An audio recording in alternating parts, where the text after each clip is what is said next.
What is going on, everybody? It's Falcon. We're here for AEW Quick by the Lake review for August the 10th, 2022. We are on the road to All Out. We have the official bracket of the Trios tournament. We'll talk about that here in a second.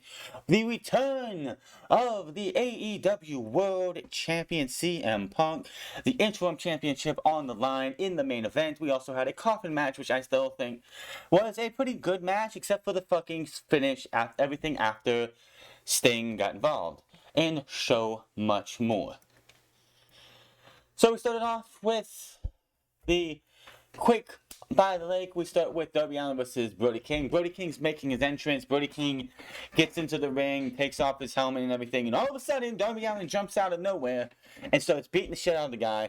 Has a skateboard with thumbtacks, attacks him in the back, attacks him over the head with the well, not even 30 seconds into the show, into the match, and Brody King is bleeding like a stuffed pig, and I'm thinking to myself, why do we need to have so much blood? You know Moxley and Jericho are going to have blood in their match. AEW needs to do one thing. They need to stop relying so much on blood. What we need is the blood to mean something. And so recently, blood does not mean shit, because clearly that is what we have. And it's just... And it's just like the blood, like we have blood, it seems like every single episode. John Moxley bleeds all the time. Darby Allin likes to bleed. Brody King was bleeding in this show. Like, Brody King was bleeding so much that when he attacked Darby Allin or like headbutted Darby Allin, Darby was caked in his blood. It was ridiculous. Bleeding is starting to have less and less of effect. Like if Monday Night Raw next Monday, or it's Friday Night SmackDown this Friday, somebody gets cut open and bled. It'd be the first time on WWE television in a while, and it's like, oh, that's a big deal, especially if it was built into the match. There was no reason to have blood here. No reason whatsoever. But Darby has to have thumbtacks and all that shit. So this is a by the book Darby Allin match. Darby Allin gets an early offense. The bigger talent, the bigger star, or the bigger competitor beats the shit out of him for the next 95% of the match. House of Black come around. Buddy Matthews is back. Everyone wondering where Buddy Matthews was. He was on a tour for a wrestling promotion in Australia. So he has been off in Australia wrestling down there. So it's great to see Buddy Matthews back. They beat him up. The coffin was up. Well, the coffin lid was up for the majority of the match. But when Buddy Matthews goes to put Darby in the coffin, it's closed. So wonder what happened. Oh, that's right, Sting's in there. Sting comes in. He beats up Buddy, beats up Brody. Malachi sitting in the ring in his, like, sitting in the corner in his pose that he does. Sting throws in the bat. It's like pretty much he's pretty much saying, you want to go? Here you go. Here's your chance. Here's the bat. Take it. Malachi says nah, drops it, leaves, walks past everybody. Sting follows him. They have a stare down up top, and then Darby chokes out Brody King for him to fall into the coffin, and Darby Allin wins. In the same piss poor way we see everything else. I am so done with Darby Allin. It is one thing when you're building this guy up to be the underdog babyface, but every single big match Darby Allin is in, it's the same fucking thing. He goes out there, gets an early offense, gets his ass kicked for like 95% of the match, and then comes out winning by the skin of his teeth. I'm done with it. I'm over Darby Allin. This is not. You need to stop booking Darby Allin this way. It's enough. Enough of this shit. This is what his entire TNT title reign. He is one of the worst TNT champions we've had outside of Sammy Guevara's like third reign, and Scorpio Sky's 2 reigns. He is like his entire reign was get my ass kicked, win by the skin of my teeth because I'm an underdog babyface. I am done with this shit. Book this guy differently, or it's just going to be boring. How am I supposed to get invested in this match if it's just going to be the run-of-the-mill Darby Allin match where he wins in the end by the skin of his fucking teeth? I'm done with it. I am done and over Darby Allin. He is nothing special anymore. All the specialness, all the uniqueness of Darby Allin, it went out the fucking window when he beat Andrade in a coffin match. Enough. I'm done with this shit. We had a great promo by Jon Moxley and then Chris Jericho, both selling you this match. They were both great. I can't do them justice, but you need to go back and listen to those.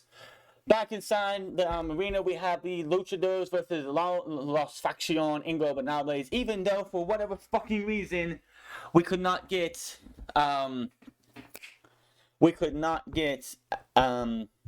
Justin Roberts to say that. Like, seriously, how could you not sit there and call them Los Facción Ingobernables? That's the name of the group. They even came out wearing the shirts, which for some reason, Andrade wore his the entire match. I don't know if he has some kind of injury he doesn't want to disclose or something or whatever, but like he had his RFI shirt on the entire time.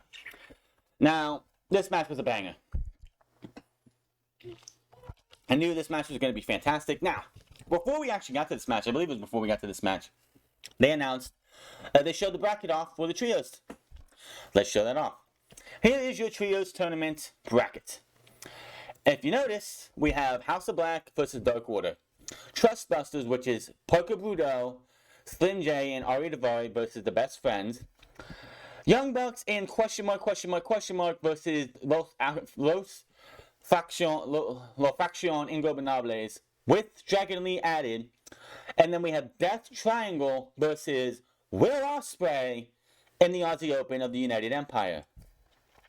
Absolutely awesome.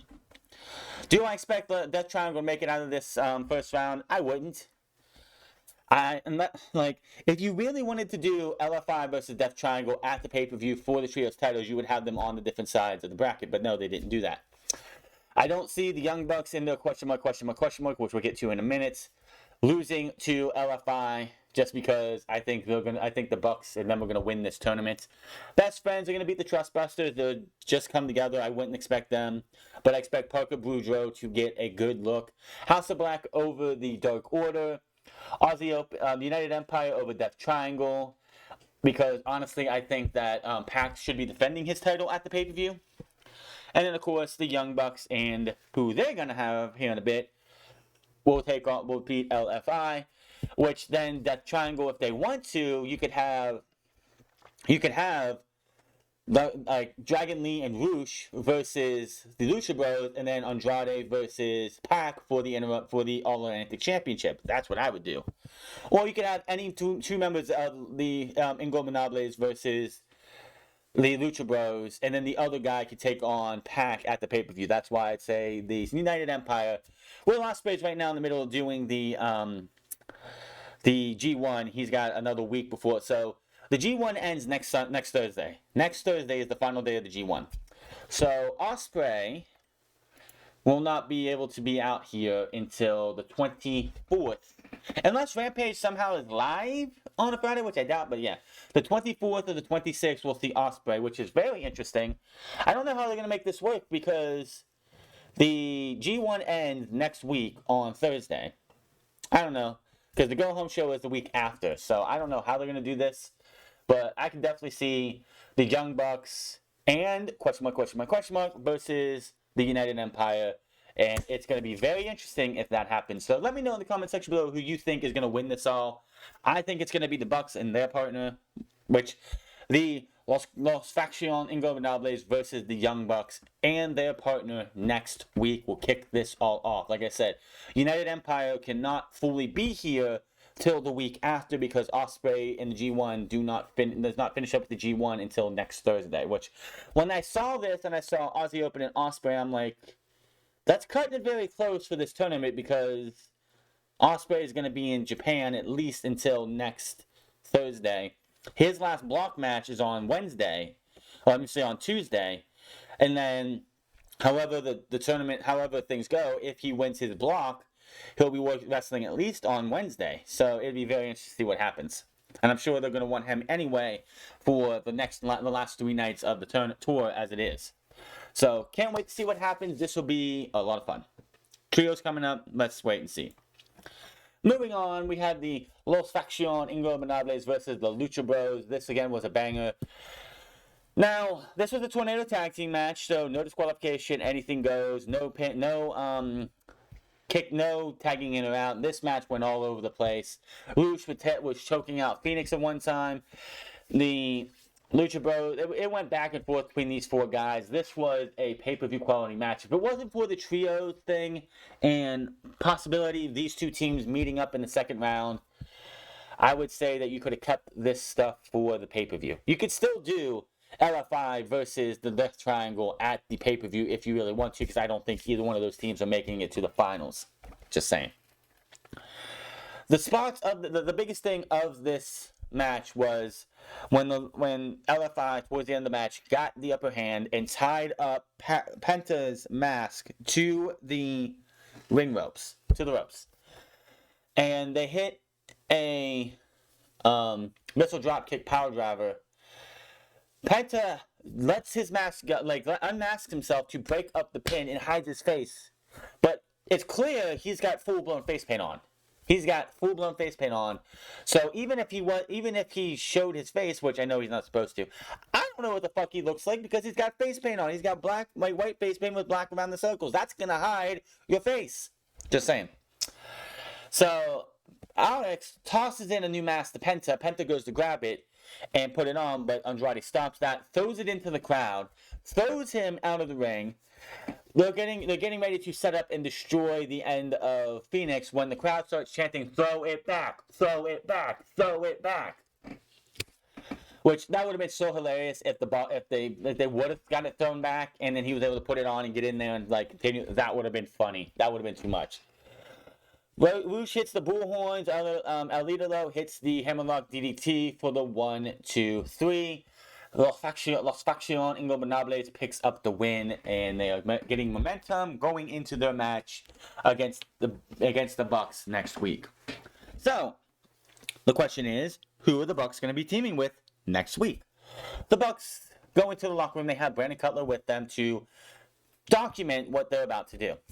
They go in, the Dark Order's there, Paige is there. They don't want Paige. Paige is like, no. Paige and the Bucks are like, no. You guys don't have to go anywhere. We're going to do this right here. Bucks want the world to see this. They pretty much apologized to the way they treated him and how the best time of his life is when the Hung Bucks, the elite, the whole gang were together. And when AEW started up, they all just drifted apart. They became worse. They became monsters. They really became monsters for the money, the fame, the glory, whatever. And they ask, will he team with them next week? Can they have the Hung Bucks back together? And Paige is like, I'm sorry, I just can't. You guys sit here and say that you wanted to congratulate me and be proud of me, but you didn't. These guys did, pointing to the Dark Order. He says, I'm going to be in their corner for their match in the trios. I'm not going to be in the trios tournament, but whoever you guys are going to be with, you should probably be someone you didn't turn your back on.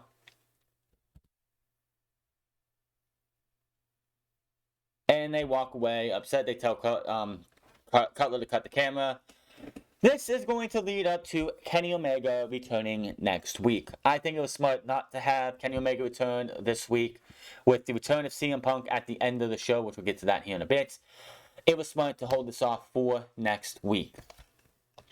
What is very interesting is that if the Elite gets past LFI, which I fully expect them to do, and United Empire gets past the Death Triangle, which I fully expect them to do, maybe the Los Ingobernables takes out or cost the Death Triangle their trios match against United Empire, causing them to lose. So we set up that trios match or the matches at All Out for those guys with LFI versus against the Death Triangle. That would lead to the Elite versus the United Empire, and oh boy, the war of words between Kenny Omega and Will Ospreay. Oh my God, I want to see this happen. The interaction between those two, face to face. Everything that's been said online has been an entire fucking work, if anybody hasn't realized that by now. These two have been working you anytime, the whole Will Ospreay did a one-winged angel and made a T-shirt out of it, and Kenny Omega apparently sent a cease and desist, so he had to pull it down. He put a whole video on social media about it. Will Ospreay did. It's like, it's all a fucking work. And if we get the trios match between United Empire and the Elite, it's all gonna come full circle. It's all gonna be fucking worth it. Now, you got the United Empire. You couldn't get the Bullet Club. We couldn't get Jay White and Chase Owens, which after the way the G1's been, I really want to see Chase Owens come to AEW for a couple matches or something and have a showing on national television. He is fucking good. I have not really seen much of Chase Owens until the G1. And I'm telling you right now, he is definitely one of those guys. Him, Aaron Henare, two guys that I didn't go into the G1 expecting much of, but have had fucking great showings. EOP I've seen from What Culture Pro Wrestling / Defiant Wrestling, so I knew a little bit about El Fantasma. But Aaron Henare and Chase Owens, I knew almost nothing about. And I gotta say, they are two of the best parts of the G1 tournament that I have seen as guys who you should look out for. Yoshihashi as well, but Yoshihashi has been there for a long while. So is Chase Owens. But man, like, there's been some great things that I've seen in the G1. I want to see these guys come to AEW and have a couple matches. I would have loved to see Will Ospreay, Jeff Cobb, and Henare in this trios match and leave Aussie Open out. But hey, they want to go with that version of the United Empire. That's all fine by me. Would have been great also to have, since they're really pushing Jay White and they really teasing Jay White versus Will Ospreay for the IWGP World Heavyweight Championship. I would have loved to see Jay White, Chase Owens, and Malik Fale, for all I care, in a trios match in this tournament and have Jay White and the United, like Bullet Club and United Empire, go off against each other in a match for the winner to go to the rest of this. I think that would have been great, but that's just me. So, great to see the United Empire is going to be in this. And oh boy, give me Kenny Omega versus Will Ospreay any day of the fucking week. I think it's going to be great. Ringside, we go to commercial break. We come back. Jungle Boy comes to ringside to join commentary. Luchasaurus heads to the ring with Anthony Henry already in the ring. This match lasted maybe a minute and a half. Headbutt, spinebuster, 1, 2, 3. Luchasaurus picks up the win. After the match, Christian Cage appears on screen. He says he was going to come out and rip that headset off, but Minneapolis doesn't deserve it. And he's having so much fun just playing the mind games when Jungle Boy gets off the headset, runs to the back, and tries to get a hold of him, but the security holds him back. Luchasaurus comes in, beats up all the security. Pat Buck tries to stop him, but Luchasaurus headbutts Pat Buck, and Jungle Boy's like, dude, what the fuck? He starts running after Christian again, while Luchasaurus looks around like, shit. Jay Lethal, Sanjay Dutt, and Satnam Singh come out. But backstage, Powerhouse hovers with Mark Henry. The factory approaches him and says he can take care of... They're going to take care of Starks. And tells that, and like, nobody says no to the factory, blah, blah, blah. And he says, don't make your problem mine. Or make his problem theirs, or whatever. Jay Lethal, Sunday date, Satnam Singh headed the ring. Dutt says he's on a high after Battle of the Belts 3. He says they did the unthinkable to Wardlow, and they aren't done to him yet. Lethal says they will come to find him again if he doesn't come and give him another title shot. Wardlow comes to the ring and says they want their title shot. You got it, but right now he's going to beat the hell out of all three of you. When all of a sudden out comes FTR, the members of the Pinnacle. There's another trios for you. If CM Punk is not going to be a trios with FTR, you got the Pinnacle right there. The good Pinnacle of Wardlow and FTR. They all head to the ring, and that scares out the other guys, Satnam Singh, Sanjay Dutt, and them. When Sanjay Dutt was looking for something, so something was misplaced or whatever, Wardlow looks to the side for a minute. Jay Lethal comes in to attack, gets punched in the face, and then hit with the big rig, and that was how that was. We see Dax and Wardlow embrace in a hug as they are good friends, and that was that. We see the JAS backstage. They say a little bit of bubbly, but later Garcia says he owns Bryan Danielson now because he is the Dragon Slayer, and Anna Jay chokes out a female backstage. So, Ricky Starks versus Aaron Solo was up next.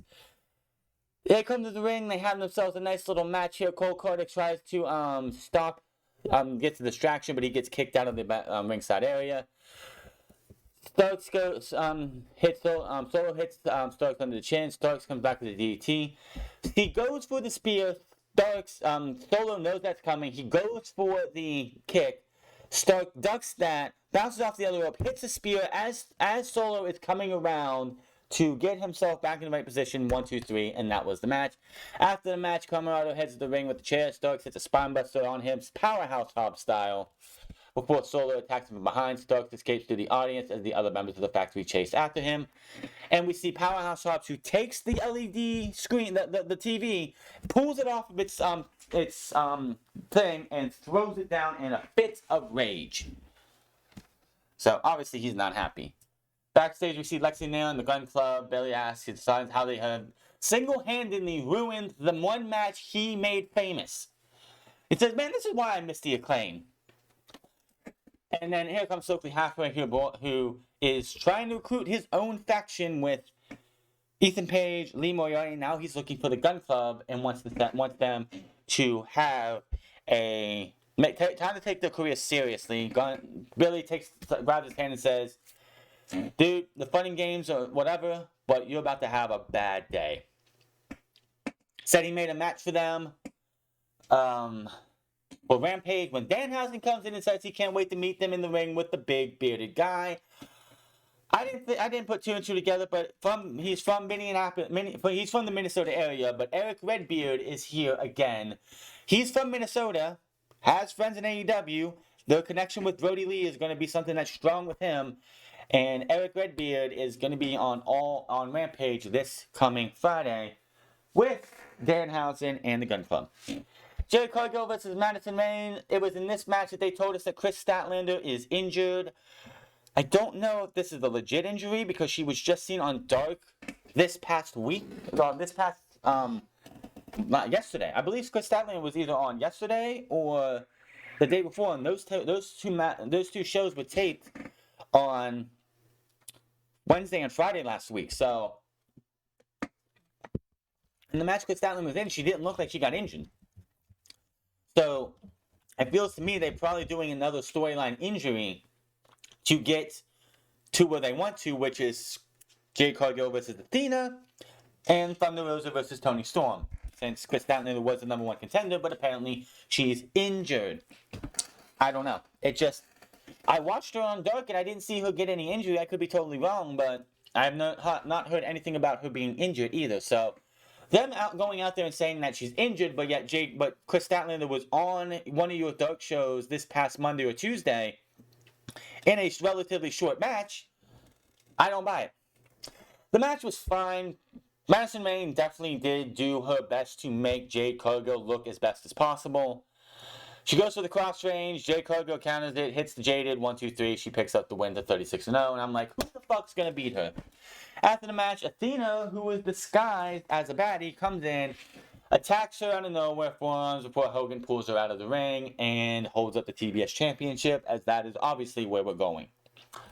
Will she be the one to be able to beat her? I do not know. We then head backstage to Thunderstorm. Rosa says she has Stormed back in her upcoming match next week. They didn't want to go because Storm is now the number 1 contender because of Statlander's injury, which, again, I don't know if it's legit or not. I heard it in my first reaction, it's like, God damn it, because obviously it was supposed to be Statlander and Jade at All Out, and Statlander was going to be the one to win the championship. It's the only way it should have went to. I hope this is not a real injury and it's just for them to get to where they want to. Jade has to lose to Statlander, not to Athena. They push Statlander off to the side way too fucking long. It needs to be Jade versus Stat, and Stat beats Jade. I'd be happy if Athena wins it because they get it on somebody competent. But Statlander has been there since day 1. She deserves a title run. She has worked her ass off and has improved, changed her entire gimmick from the alien to what she is now. And they're still pushing her off to the side. And I hope the injury isn't real and it's just a way to go wherever they want to. So, next week, it will be Toni Storm versus Kylan King. Daniel Garcia versus Bryan Danielson. 2 out of 3 falls. It is being brought to you by House of the Dragons, whatever that Game of Thrones prequel is. As well as the Trios tournament match. We have Eric Redbeard versus Eric Redbeard and Danhausen versus the Gun Club on Friday, as well as we will hear from Bryan Danielson about what he's going to be doing at the pay-per-view, which who fucking knows. And so much, much more. Also, the mixed tag team, the AAA mixed tag team titles will be on the line as the newly married Taynara Mello, as she is called now, and Sammy Guevara will take their titles on the line against Dante Martin and his girlfriend, Sky Blue. Jon Moxley vs. Chris Jericho, AEW Interim World Championship, and Jericho comes to the ring as Lionheart with different theme song. I have no idea what that theme is. I don't even know if it's WCW theme or what. Which, by the way, I guess it has come out that Warner Media, Warner Media or whoever like WCW, TNT, Warner Media owns a lot of WCW music. So if somebody comes out, like if Paul White wants to come out to his old WCW theme or something like that, I guess they own the music library to WCW, which would be very interesting. This match was a fucking banger too. I don't get my ears pierced, and I don't plan on to, but after seeing what Jericho did to Moxley's ear by tearing out his earring and he just bled everywhere, makes me glad I do not have ear piercings. Match goes back and forth between these two. Of course, the ear piece gets